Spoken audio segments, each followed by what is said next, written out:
temporary buy down is really what the basis of this video is for. And it's really just to kind of share some ideas for how folks can, potentially look to get a better rate for a little while.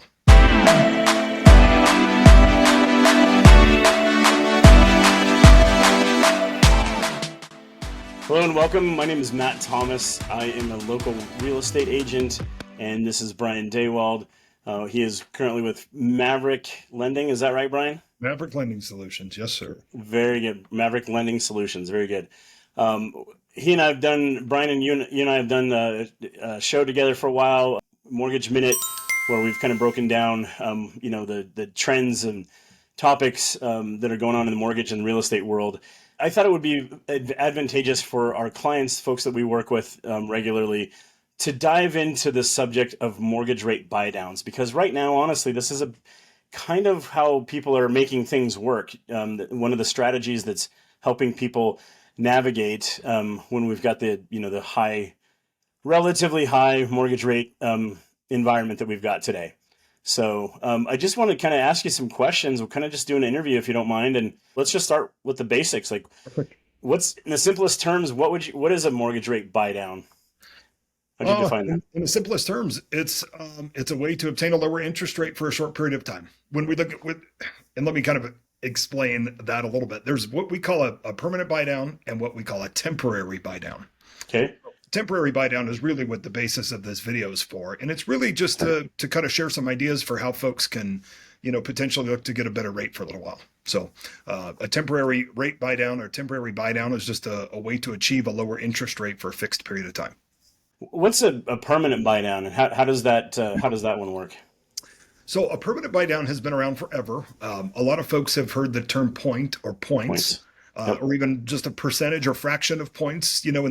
Historically speaking, I've been in the business a long time, 20 years. And historically speaking, every point that we would pay, which is 1% of the loan amount, would historically give us a cheaper interest rate by about 1/4%. So it's another way of saying we're prepaying the interest. If we pay a point up front, we're going to obtain a little bit lower interest rate.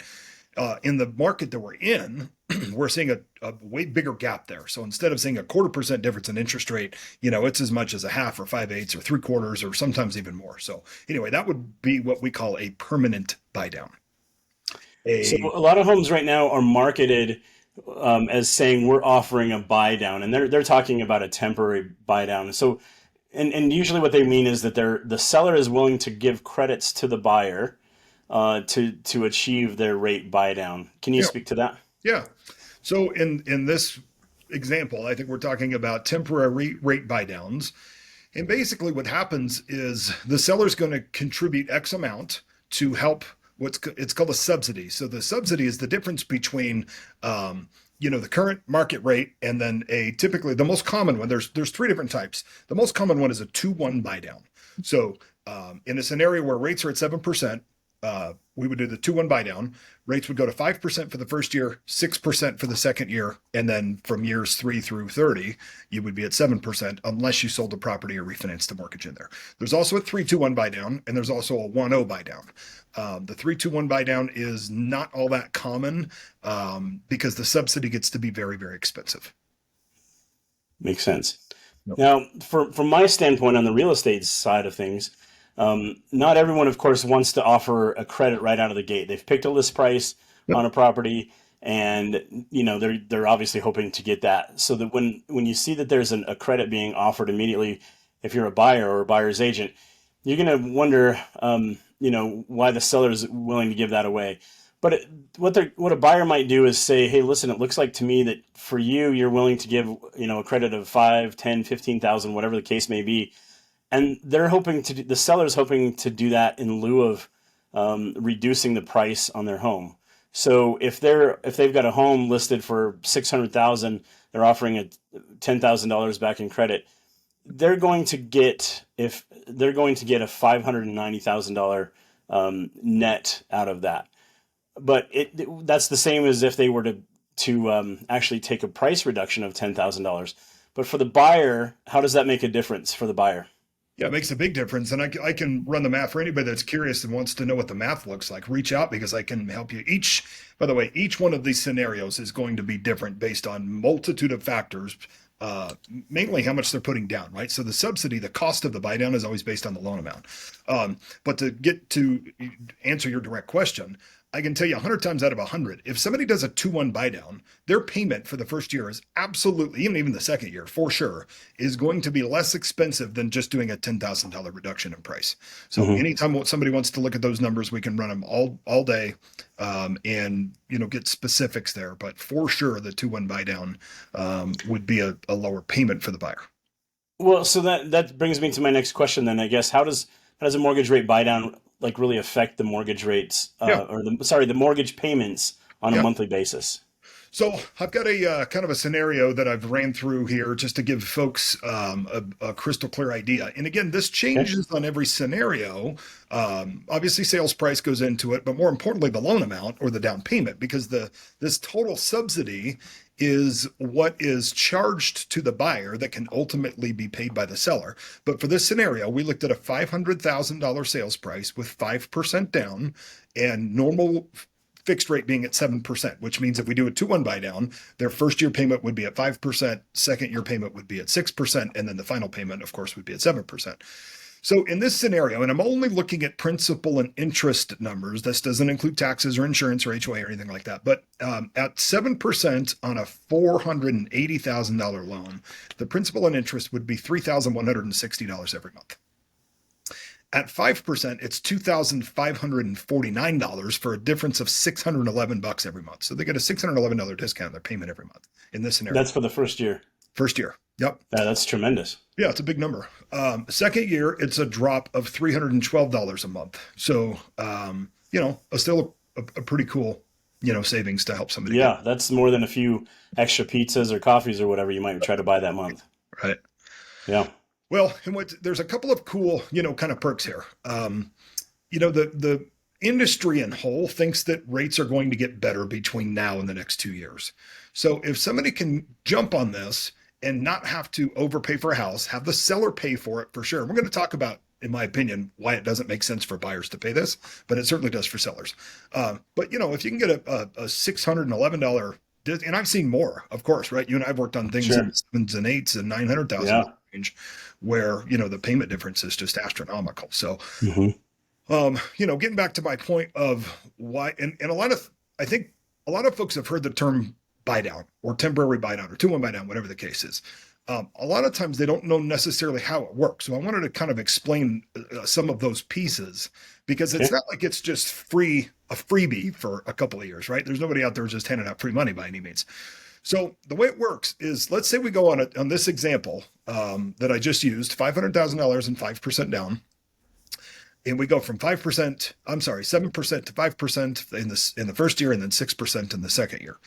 The difference in monthly payment gets charged up front and put into an escrow account, similarly to how taxes and insurance get collected. So we're going to take $611 every month, multiply that by 12, we come up with $7,332 for the first year. Then for the second year, we're going to take $312 a month times 12 is $3,744. We add the two together, and the total cost of the subsidy in this scenario is $11,076. So, if we get 10 grand from the seller, buyer comes up with a grand, or if we get 12 or 13 grand from the seller, we use that portion from the seller to pay for the subsidy.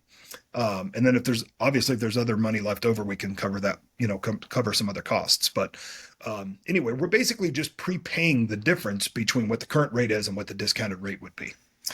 What's cool is all of that money gets held in escrow. So if the buyer, the homeowner, decides to refinance down the road or sell the home or whatever the case may be, all of those funds get returned to the buyer. So they're the buyer's funds, even if the seller pays for them, and they all get held on to. So if rates do come down and someone wants to refinance or whatever the case may be, those funds are still there to help contribute to the next loan. Yeah, that's great. So that account is basically drawn from and subsidizing the mortgage payments. So Exactly. So Brian, what I hear you saying then, that can be obviously very advantageous for, the first 2 years, makes things more affordable with the idea that you can refinance in the next 2 years with the hope that the mortgage rates are going to come down in the next 2 years and be able to do that. But that brings me to, I think what's wise here, and it's important for everyone to understand, is that payment year 3 and beyond has to be something that you're comfortable with, because if you can't refinance, if rates don't come down, that's the payment you ultimately have to live with. Now, most people's, if you can prepare for that, if that's something you can, kind of see ahead of time, that might be something you can deal with. But nobody knows when rates are going to come down, so it's important to understand. I mean, would you agree that you've got to be able to really bear the burden of that third through the 30th year, whatever that payment is per month? 100% agree. Yep. Yep. Can you speak to whether or not there are any drawbacks, any scenarios where this might not be the best option to ask for a buy down from, help for a buy down from a seller? Yeah, that's a great question. No, I can't think of a scenario. If the Okay. seller's going to pay for it, it's amazing. Yeah, it's a So really great way to you go ahead. mentioned the term free money. There's no such thing as free, Right. but the seller, like you said, it's been put into an escrow account, right? So that money is just there for you. Correct. Yep. Yeah. Okay. Good. Good. Brian, what are the potential risks or the downsides of using a mortgage rate buy down? So let's talk about both real quick. So the disadvantage of doing a permanent rate buy down is that if rates go down and we look to refinance the mortgage, whatever's been prepaid is out the window. So it's risky there if folks think that the market's going to get better. It's just a math and a guessing game. When it comes to these That's temporary, for a permanent buy down, though, correct. right? Yep. Yep. When it comes to these temporary buy downs, I don't think there's a real disadvantage, right? If the seller's going to pay for you to do this, it's a total win if I'm a buyer. We do have to, a little bit of a side note here, we have to qualify at the fully indexed rate, right? Like it's not a way to cheat the system to get a lower rate to qualify for higher. So I don't need anybody Which kind of thinking, speaks to you got to be able to own the mortgage payment and afford the mortgage payment after the subsidy goes away, there you go. Thank you. right? Yep. Okay. Can you provide any insight as to whether or not your company has any special programs for rate buy downs? Well, here's the thing. So I own the company, so I've got all kinds of special things I can do that we don't have to go to the big boys for any longer, which is a huge Awesome. advantage. Yeah.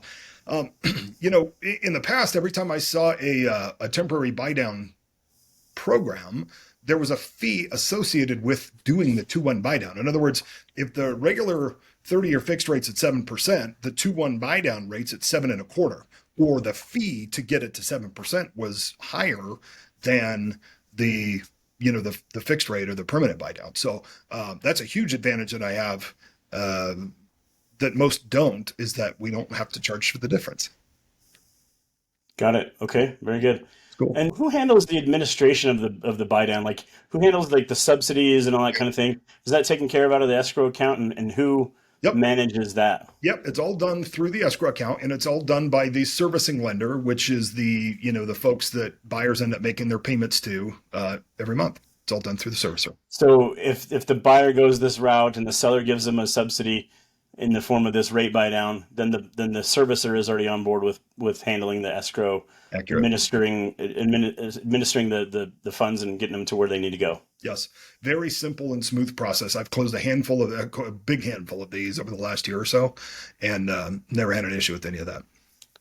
So Brian, I think you answered this before, but I want to bring this out into light one more time. What happens if the borrower decides to sell the property before the Yeah, buy down period ends? yeah.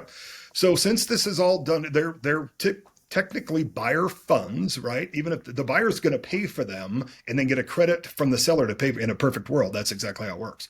So all of these funds just get sent into an escrow account, very similarly or almost identically to how your insurance funds and your tax funds go in every month. And if the property sells or gets refinanced anytime before anything changes, as long as there's a balance in there, it just gets refunded at the end of the process. Okay, Super easy. very good. And then, are there any like tax implications of this? So my trained answer is to consult with the CPA if you need one. I have a I agree. referral. I'm going to say the same thing as Right. well.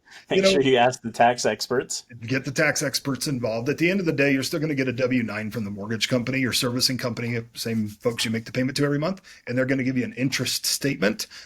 Whether you may or may not be able to claim some of that when you file your tax returns is up to everybody's unique situation. So, but it doesn't impede anyone from getting that W-9 at the end of the year. Makes sense. Brian, let me ask you this. we consider this to be a seller paid credit to the buyer. The mortgage rate buy down is a seller credit to the buyer. Are there scenarios where the buyer can or cannot contribute to this? Why can't the buyer just buy it down themselves if the seller is unwilling to pay for this? That's a really great question. At the end of the day, everybody's scenario is kind of unique. Yeah. If we get, to the point where it makes sense for the buyer to do that, they certainly can.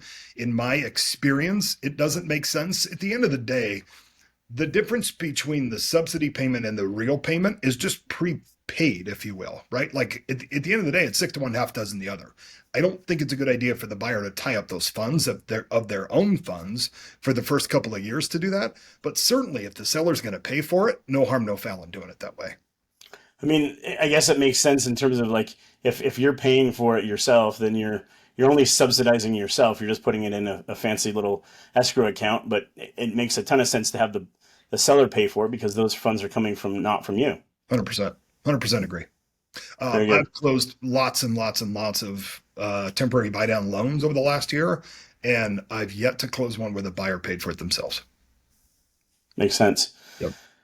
Are there any other resources or professionals that somebody would need to talk to about, I guess, to further understand what are the implications of a rate buy down? Yeah. Not that I can think of. I think if you've got a well-versed lender that can help, decipher what some of the numbers mean. Again, everybody's heard the term, especially lenders, but not a lot of them know how they work, how they operate, kind of what's the back end of them all. So, I think if you talk to an experienced lender, they should be able to give you all the ins and outs, as well as give you the specific figures as to what it's going to cost. Well, very good. That's the whole point. That's why I'm speaking to you about it. I think, I'm seeing it a ton in the marketplace where, buy downs are either being offered or we talk about them as just being a necessary way to be able to get a more favorable rate. But it makes a ton of sense to get that contribution from the seller when you can. And so, yeah, that's why I chose you to speak with specifically to be able to offer that expertise. So, Brian, is there anything else that, closing that you wanted to address related to mortgage rate buy downs? Generally speaking, you talk to an expert, right? One that makes you feel comfortable, one that makes you feel like they know what they're talking about, whether that's on the real estate side, like a Matt Thomas, or on the lending side, like a Brian Daywald. There's a lot of bad advice that I see out there. So just talk to somebody that's really reputable that can not only give you the accurate data, but to make sure it all comes together the way it needs to. Fair enough. Well, certainly appreciate your time, Brian. And I think this is very informative. Hopefully, people can understand a little bit more about what a rate buy down is and why it's so needed and common in 2023 and possibly beyond. So, Brian, appreciate your time again. And as always, if you're looking to make a move with myself or with if you need a lender, Brian, information will be listed below.